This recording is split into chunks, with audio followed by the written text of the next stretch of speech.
National Hot Dog Day, National Sunglasses Day, National Witch Hazel Day. Why is that a thing? Where did this whole thing come from? Who picks these days? Explain it to me. Take it easy. I've got all the answers. Welcome to By the Way Today Is.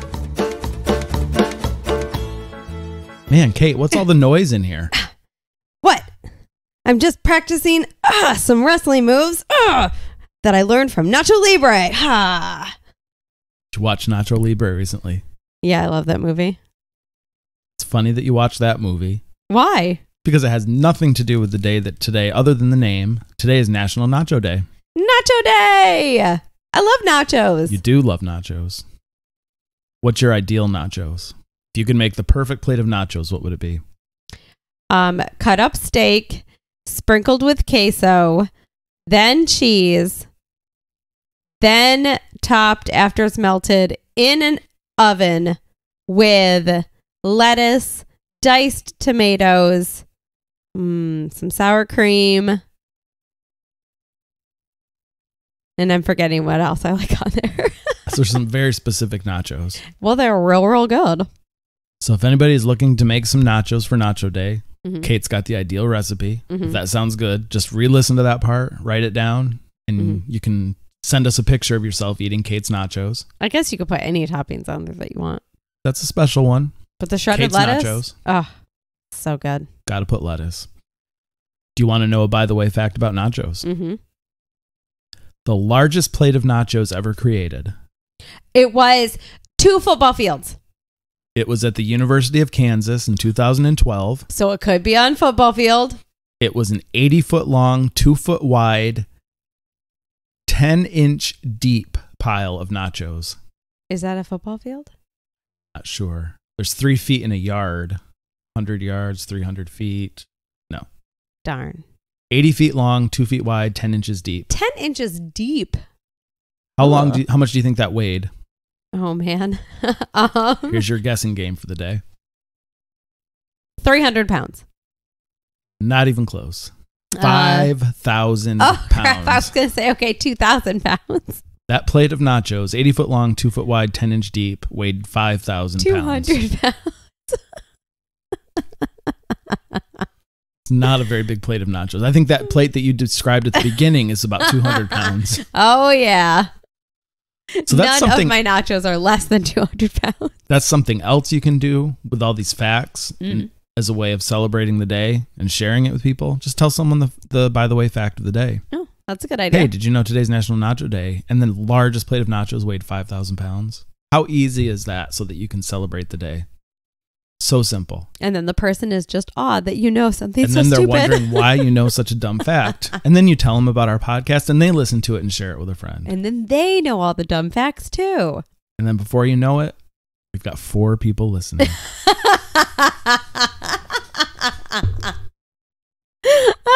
That was a good one.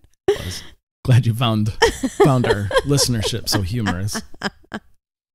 So the history of nachos. Ignacio Anaya first made what we know as nachos in 1941. Ignacio? Ignacio Anaya. Does that name sound familiar? No, Ignacio Anaya. What a name. No wonder he made nachos. You'll see where it comes into play. Okay. So 1941 in Piedras Negras in Mexico at the Victory Club restaurant is where he first came up with nachos. There was a regular customer there who wanted something different from the usual snacks they got. So she sent him in to give him something different. So he cut up some tortillas into triangles, fried them, added cheese, heated them for the cheese to melt, and then added jalapeno peppers on top and served it. And that's what my nachos were missing. Jalapeno.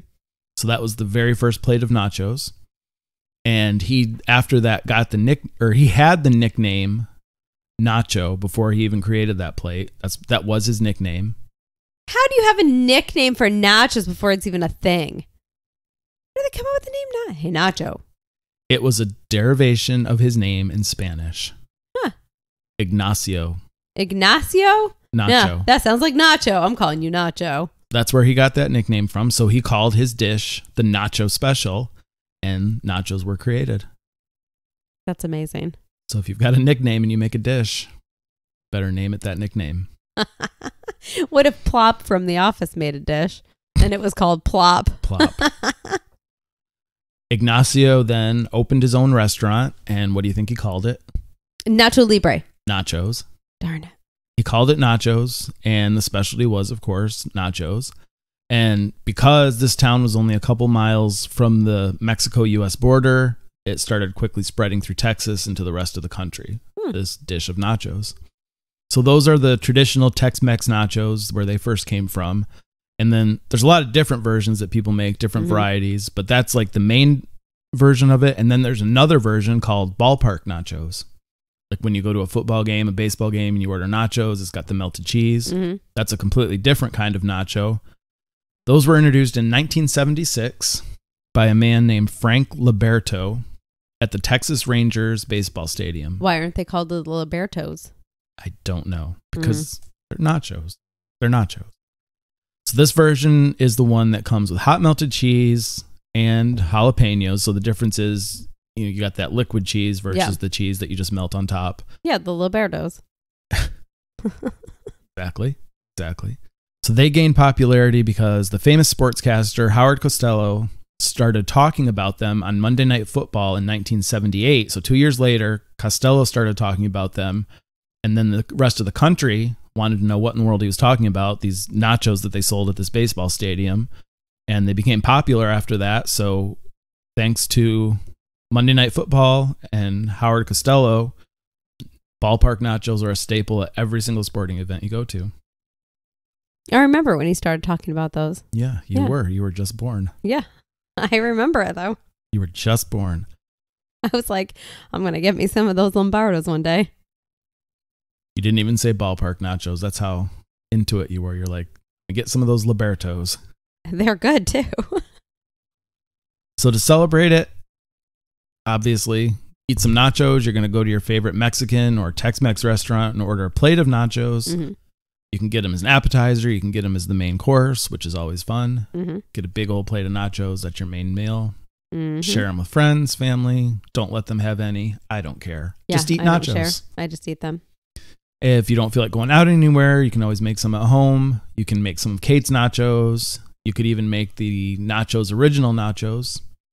I'll put a link for those nachos in the show notes so you can make some like the original plate, exactly like Mr. Nacho made. That's a good idea. So we'll have those available in our show notes. And if you really want to go crazy, you can watch Nacho Libre while you're eating nachos? You could watch Nacho Libre while you're eating nachos. That's a good idea. But that's your own risk because the movie has nothing to do with nachos. It does not. Except the name of his character is Ignacio. Nacho. That's the tie-in. Libre. Where you get Nacho Libre from. That and they eat a lot of corn. They had the name Ignacio. And just a fun little thing on the side, if you really want to go crazy and celebrate the day, on top of watching Nacho Libre, I did find a recipe for nacho lasagna. I don't know about that. It's just basically a dish of nachos, like lasagna. Doesn't use any of the Italian ingredients. It's just all nachos, a dish of nacho lasagna. So maybe if you really want to go crazy, do that. Before I judge it. So you've got lots of different ways you can celebrate the day today. You know how to do it. Make sure you do it. And come back tomorrow and we will have a new day for you to learn about. Talk to you then. Bye. Remember to subscribe, rate, and review our show. You can download new episodes daily to hear what day we are all celebrating and how we can celebrate it. And be sure to share your favorite episode with your favorite person so you guys can celebrate together.